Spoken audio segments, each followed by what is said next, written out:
Next అండి, పప్పులకు 25,000 VIP టికెట్లు, టీటీడీలో భారీ దర్శనాల దందా, అన్ని అక్రమాలు, ఈ మొత్తం పవిత్రతను కాపాడే దిశగా కూడా బిఆర్ నాయుడు గారు.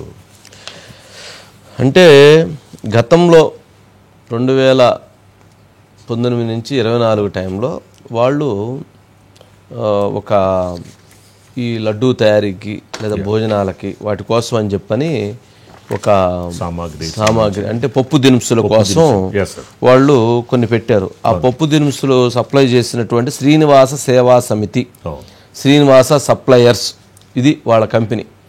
వాళ్ళు వాళ్ళ బిల్లులు వాళ్ళకు వస్తూ ఉన్నాయి, వాళ్ళు సప్లై చేస్తూ ఉన్నారు, అన్నీ బాగానే ఉన్నాయి.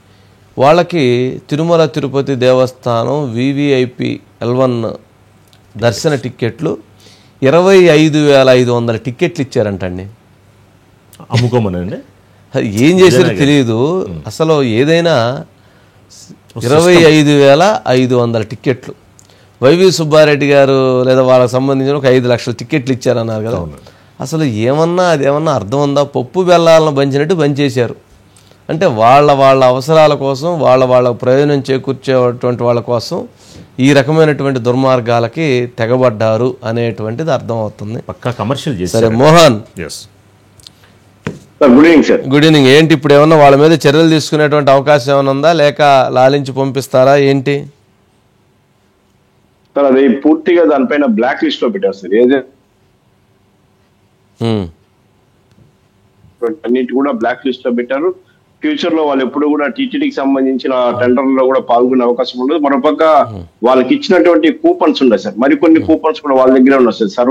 ఏదైతే బ్రేక్ దర్శనానికి సంబంధించి అవన్నీ కూడా రద్దు చేస్తూ కూడా నిన్న పాలక మండలి సమావేశంలో కూడా తీర్మానం చేశారు సార్. ఏదైతే గత ప్రభుత్వంలో తిరుమల కేంద్రాన్ని కూడా ఒక వ్యాపార కేంద్రంగా, అదే ఉద్దేశపూర్వకంగా వ్యాపార కేంద్రంగా ఆర్గానిక్ ఫార్మింగ్ పేరుతో కూడా స్వామివారికి నైవేద్యం పెట్టేటువంటి పప్పు దినుసులు, లేదు కానీ బియ్యం కానీ లేకపోతే కందిపప్పు, ఉద్దిపప్పు ఏదైనా కూడా సార్, అవన్నీ కూడా ఆర్గానిక్ ఫార్మింగ్ లో పండించినటువంటి దాంతోనే అన్నప్రసాదాలు తయారు చేసి నైవేద్యంగా పెట్టారు. అది టేస్ట్ లేదని చెప్పి కూడా భక్తుల నుంచి అనేక సార్లు ఫిర్యాదులు వచ్చినప్పటికీ కూడా దానిపైన ఎక్కడ కూడా చర్యలు చేపట్టలేదు సార్. చేపట్టకపోగా దాన్ని అట్లే కొనసాగిస్తూ వచ్చారు. రాష్ట్రంలో కూటమి ప్రభుత్వం ఏర్పడినాక దానిపైన రీసెర్చ్ చేసి కూడా అది నాణ్యత లేదు, మరోపక్క రుచి కూడా లేదని చెప్పి కూడా దాన్ని పూర్తిగా తీసివేసి ఇప్పుడు ఉన్నటువంటి ఈవో శ్యామలరావు ప్రస్తుతం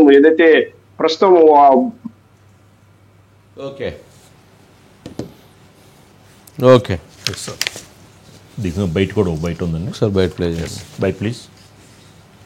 కొన్ని శ్రీనివాస సేవా సమితి అనేది వాళ్ళు ఒక సప్లయర్ ఉన్నాడు, ఈ కొన్ని ప్రొవిజన్స్ ఆయన సప్లై చేస్తాడు. ఆర్గానిక్ అని చెప్పేసి సప్లై చేస్తామని చెప్పేసి నాసిరకం చేస్తా ఉంటే మన అధికారులు పట్టుకొని మన బ్లాక్ లిస్ట్ లో పెట్టడం జరిగింది. వారికి 25,500 సుమారు టికెట్ కూపన్స్ ఇచ్చారు ఈ దర్శనాలు. సో అవి కూడా మనం బోర్డులో నిర్ణయం తీసుకొని రద్దు చేయడం జరిగింది. బిఆర్ నాయుడు గారు చాలా స్పష్టంగా